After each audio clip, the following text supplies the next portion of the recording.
Ladies and gentlemen, this is Joe Jin Movie So Awesome. I'm Joe.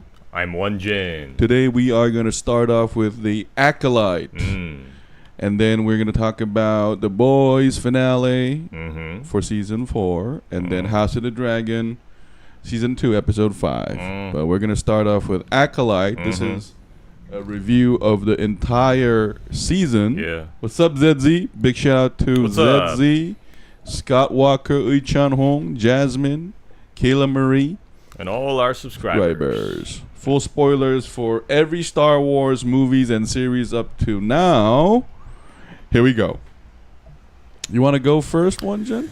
Okay, so the Acolyte, when it was first announced that this was going to be made, it was highly anticipated, especially among Koreans, because that Squid Game guy, Jung-jae, Jung-jae is starring as for a major role, not just like a side character, but a pretty major role. So yeah, that's a first. A Korean person being part of like the Star Wars franchise. I'm not an actor, but if I were an actor, I would be like honored to be a part of the Star Wars franchise, because that's like being part of history. So,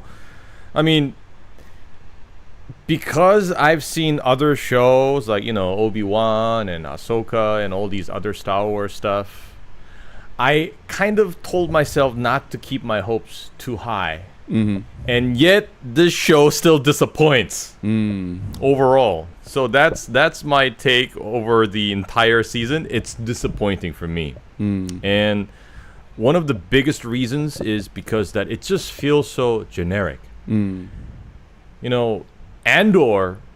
was brilliant because it dealt with, it was looking into Star Wars in like a micro level. Oh, I'm sorry. Okay. Why did you scare? Why did I scare you, ZedZee? What's up, Scott Walker? Hey guys, how you going? I was hoping we can do one talk session about whatever, like the Titanic. Maybe we'll get there, but we have 3 movies and series to talk about today, so I'm not sure. All right. Yeah, go ahead. I'm sorry. But anyways, with Andor, we got to see like the micro level Star Wars stuff. How this Empire, the machine thing was working. We see like the lives of the commoners and people who are confined into prison, and also with what's it called? Commoners. The Mandalorian. The Mandalorian was also a great spin-off because the bounty hunter from the original Star Wars trilogy did not get enough attention within the Star Wars movies, but with this we got to learn about like the Mandalorian culture and everything. Now with the Acolyte, there's none of that. Even Ahsoka, it intrigued me in certain with certain parts, like like those witches, and what was that admiral's name? I forgot his name. Anyways, that guy. Yeah, the blue guy. Yeah, the blue guy. So those characters were intriguing, and they were something new to me. Because I haven't seen all that, what's it called, like the Clone Wars and those animated stuff. I haven't seen those. But as someone who has seen all these Star Wars like major franchise movies, that was still quite refreshing for me. The Acolyte, I say again, did not have any of that. So what was your main pain point? What was the weakest part? The weakest part is that the story is all over the place. And it either has to like have more focus on a specific character, or I think the entire series should actually like span out to give like more detail, because in the last scene where the twins, they like hug out and they cry and stuff, I did not empathize with any of them. I'm like, okay. So okay, they're crying. And like the moment Master Soul, he gets killed, that did not have any like emotional impact to me. So that means it's poorly written. You know what though? Like I feel like I'm gonna go out and say I thought there were some great ideas in it though. Like for example, the fight scenes were really great. What was that fight scene in episode 5? Was it Like I was getting bored until like that masked guy started fighting the Jedis and stuff. And I thought there were some smart ideas incorporated into it, especially the dagger, and that helmet too. I thought there were some smart ideas in it, except I just feel like the show should be shorter and the writing more compact. And there are just too many characters that I could care less if they existed. Like really, like. Yeah, you know, I mean, all those Jedis who died, you know, the guy with the funky hair. Yeah. I mean, what was the point of showing him to us? Yeah, I know. I don't really get it.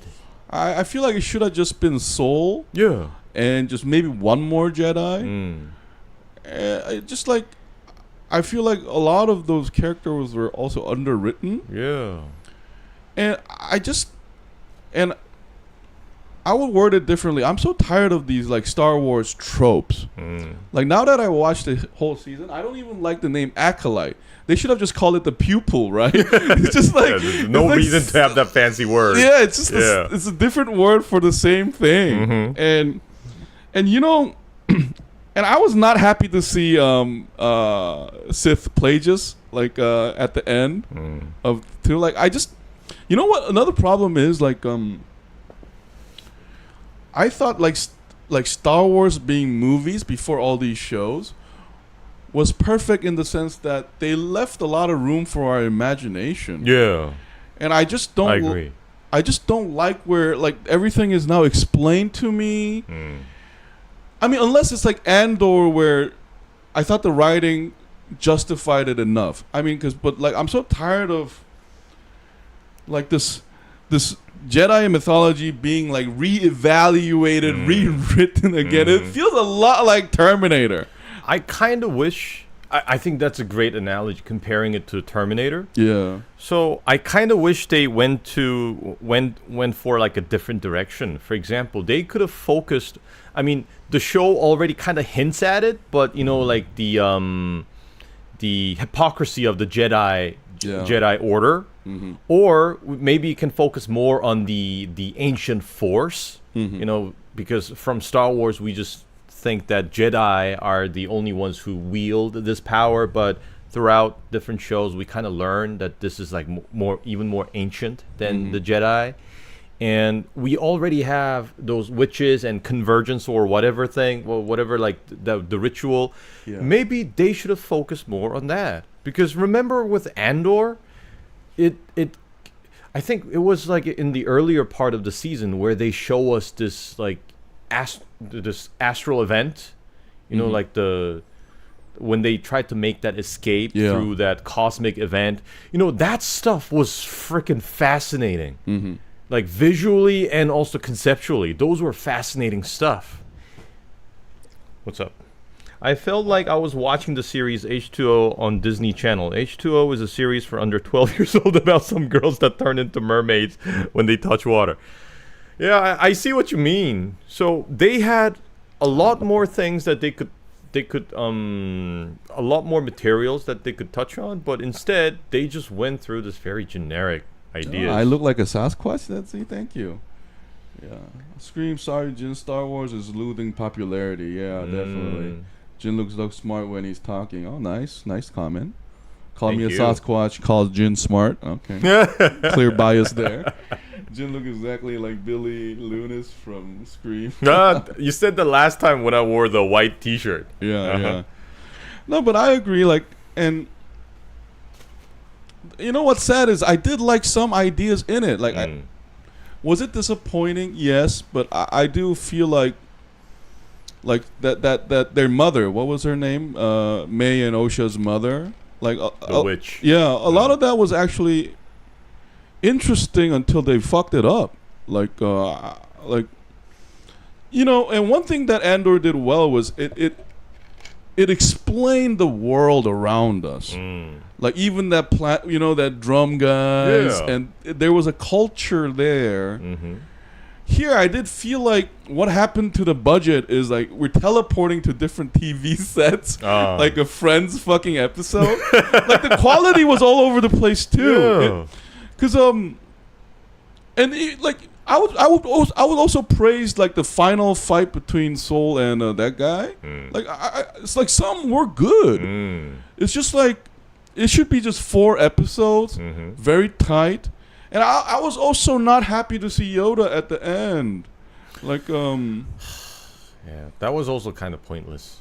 Yeah. Oh, one thing I can say that I actually really liked was, you know, the green lady, Master Vernestra, was it? Yeah. She had the liquid sword kind of thing. Yeah. Remember we always talked about like creative ideas of using this lightsaber? Yeah. They finally have one, and that reminded me a lot of those old Chinese kung fu movies where they actually have this like legendary liquid sword. Yeah. That reminded me a lot of that. But then she just used it to cut up that bug, and that's it. Yeah.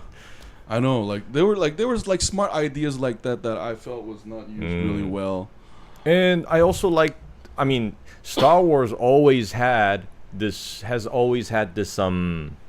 like Asian element, especially the Japanese samurai culture.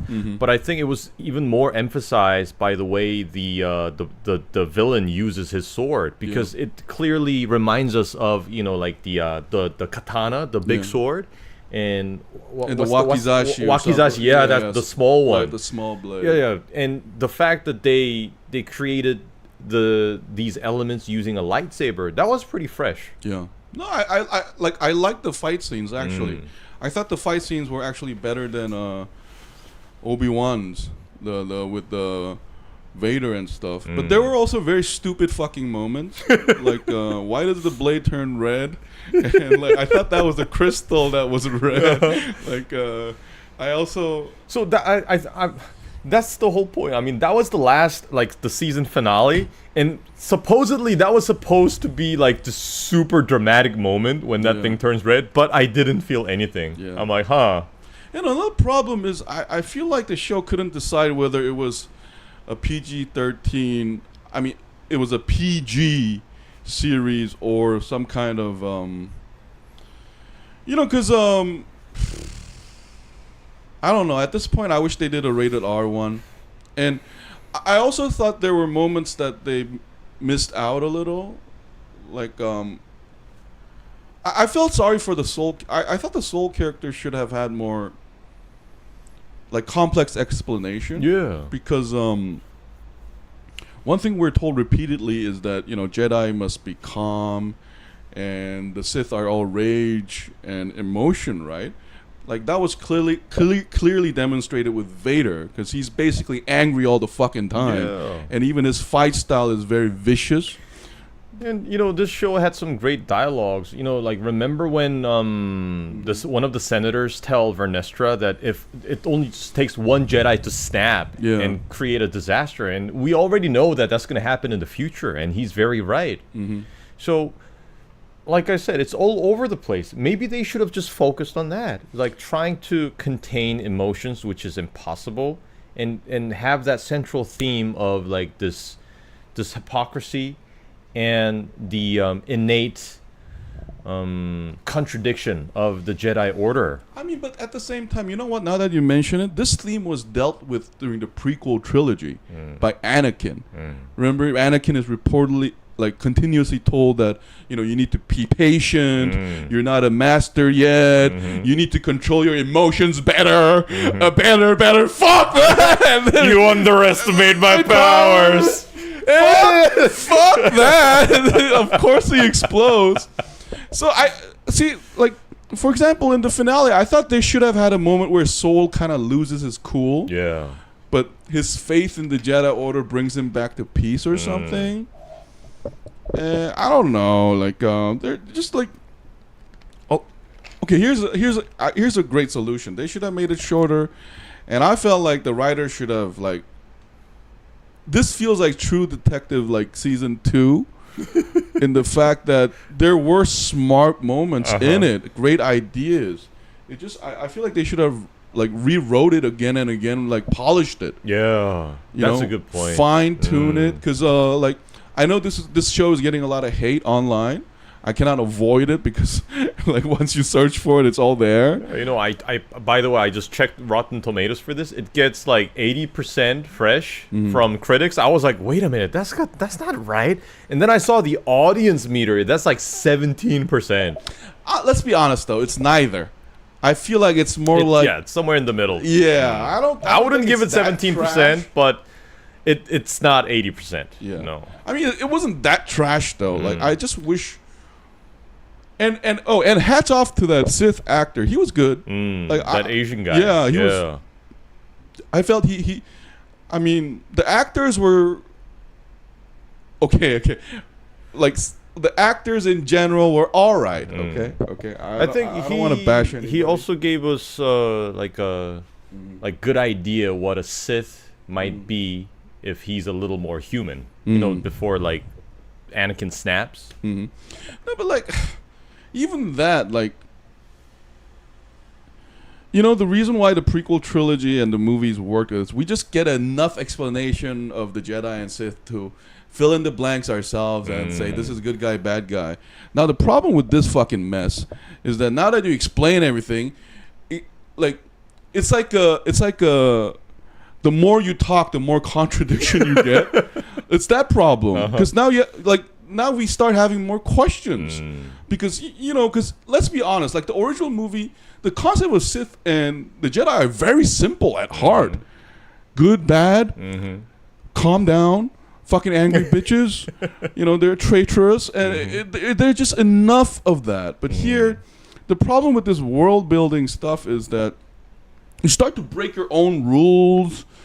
And this was the problem in the latest trilogy, remember? Yeah. They started like explaining it now. Now that just causes more problem. Like people are confused, like how can she marry Pupil and what is a Sith? And I think this show had that problem.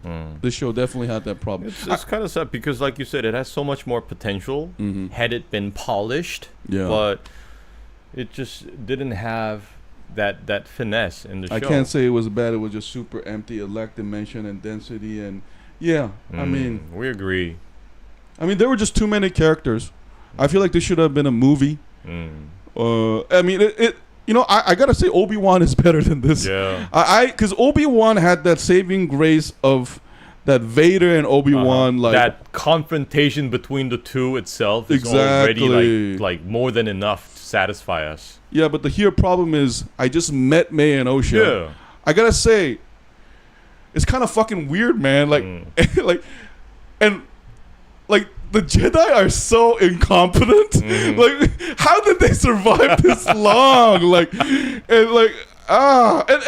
see, another thing is, by showing this, they cause more like problem because I thought they could read your feelings and shit. Like, Yoda couldn't like tell Soul was bullshitting or something like that. Like, you know what I mean? Like, and what happened to the force detection thing? Like, it sometimes works and sometimes doesn't. Like, if I start, it's gonna be endless. Yeah. So let's give let's give a number grade now. Unless you have more I would points. give the show like a 5. 5. Yeah, I think it's a 5. It did have some interesting ideas of. I mean, that did not get enough attention. For example, that Wookiee Jedi. Yeah. Man, that was awesome. Like a Wookiee also being a Jedi. Why didn't they give that character more time? Yeah. And another thing is like the way the show started as like this thriller kind of thing. May assassinates these Jedis, and it kind of hints at us that the Jedi like committed some war crime or something. Yeah. But yeah, that didn't go very far. Yeah. So it had some very empty promises. Yeah. And I'm tired of these twists and turns. I wish sometimes they would just tell me a traditional story. Yeah, just like Andor. Yeah, I just don't like these twists and turns that are there to. I mean, if it's done well, I would admire it. But I'm so tired of this trope of I thought he was dead, but he's not dead. And also this like symbolism that is so obvious. Like the twins at first they were like this, but in the end they twist and they switch places. Even their clothes just have to be black and white, and the black represents darkness and white is for the good. Yo, Enough with that shit. Oh man, no, but if it was done right, we would have said we would have said something different. We would have said like, man. "Oh, that simplicity was amazing," but no, it was just not written well. And yeah, I mean, I kind of miss like how well written those characters were in Andor. Remember, not just Cassie and Andor, but we also got a glimpse of the bureaucracy within the Empire. Remember that officer lady of the Empire? I mean, these characters were very complex towards the end of the show. So, in a word, they were gray. And, and we have to keep this in mind. We live in a post-Game of Thrones era where, we were so used to HBO's, like, high-class, like, people are gray. It turns out you might be a good guy, bad guy stuff. But here, like, I think the problem is the writing. I would give it a 5 too, actually, because you know what? Oh, yo, it's like 555 then. And ZedZee gives a straight 5. I give it a 5. You give it a 5. Yeah, because I'm not gonna say it's 17%. Like, I was bored some episode. Some parts of it were good, but that being said, rewrite, make it 4 episodes or something at worst, or 5. And I like even like that Pupil dying. I thought it should have been like. Like Game of Thrones lets us know who's gonna die by suddenly spotlighting it and humanizing that character, right? Like making us care like about that Rhaenys, character. for example, the latest one. But here they didn't even do that. Like I felt like and the fact that she's a child I thought was a missed opportunity too. And like anyway, so 5 for us, 5. And I also think they should have sequenced the episodes a little differently, because I think the flashback episode in the middle of the season, that should have come earlier. I think that should have come earlier, because when like the Master Torben and all these guys die, I didn't really give a shit. Yeah. So maybe that should have come earlier. Was there a scene that you actually liked? Was there a character you liked a lot? Surprisingly, that sniffing guy. Bazil or something. That sniffing character was pretty interesting and pretty cute. And Pip, I always loved the droids in Star Wars, and although we can't really understand what Pip is saying, just like R2D2, you kind of grow fond of these characters. And I love how that after like being factory reset, he doesn't recognize Osha and sprays that shit. Yeah, that was pretty funny. So I like those side characters. I'm gonna answer you the opposite. I felt like Osha and May, the characters, they should have gotten like better writing on them. Like, cause they're the lead, right? They're the co-lead. I guess Soul is a co-lead too. Like the main character has to be interesting. Yeah. And now that one you kept mentioning Andor, the great thing about, and there needs to be an arc, like a plausible arc. Cause Andor, what I liked is like, it's about him. Can he be redeemed? And it goes back to him. Like, he's not a nice person, first of all. But, like, great thing about Andor is, like, the whole theme is redemption. Yeah. And it also connects to Rogue One. Because we also see Cassian Andor in Rogue One. And the whole series of Andor starts off with Andor, who is very different from the person we saw in Rogue One. And like you said, it has a complete arc of him transforming into someone who's completely committed to the cause. So it's like, is he forgiven for his sins? No, but his personal vengeance matches with that greater good theme. That's why when the Rogue One, when he hugs her when they die together, it's meaningful, because we know, Andor, you are a complex character. You're kind of like Stannis Baratheon. You're like, you'll chop off his head, and then but you're save the North, the only king who cared. So like, there are like, this character has redeeming qualities, unredeeming qualities, blah blah blah. Here, like, May and Osha basically has, I didn't want to say this, okay, but now I'm gonna say, like, they have one face. Like, one face, like that concerned look. Yeah, like, honestly I wish like one of them bawled and cried to tears or something, like that moment, because in the prequel trilogy, for all his flaws, like, Revenge of the Sith works. Yeah, because the Anakin actor gets room for that like emotional crescendo. Even after like becoming Darth Vader, where is Padme? Yeah. No. It's kind of cringy, but it was still good. Like but here I don't know. The only one who got that room was Soul, but you know what? Let's stop talking. Okay, guys. Hey, sorry, Scarlet Walker. We are gonna get a chance to talk about what you want to talk about, but this is a serious review. So, JoJo Movie So Awesome gives us a 5. Listen, so if you have time to kill and you ran out of show to watch, it's actually not that bad. It's also just meh. Okay, it's like meh. And just briefly to answer Scott Walker, the reason I think why Star Wars is losing popularity is it's because they are making shows like this when they could have done a better job. Oh, Lee Chun-hong gives a 4. Wow, that's a So it's below average. Okay, anyway, guys, we're gonna take a short break, and we'll be right back to talk about what, The Boys? Yeah, The Boys. Yeah, we'll talk about The Boys season 4. Thank you, guys. Hey, thank you, live audience, 4 people. Thank you, our 42 subscribers. Please leave a like and subscribe. This has been JoJo Movie So Awesome. I'm Joe. I'm One Jin. We'll see you in a bit, guys. We'll be right back. Bye. Oh, yeah. Oh, man. And his name being Seoul, which means sun, was that all symbolism too? Well, maybe he's Korean, so it's Seoul. Seoul. Brilliant one, Jin. Very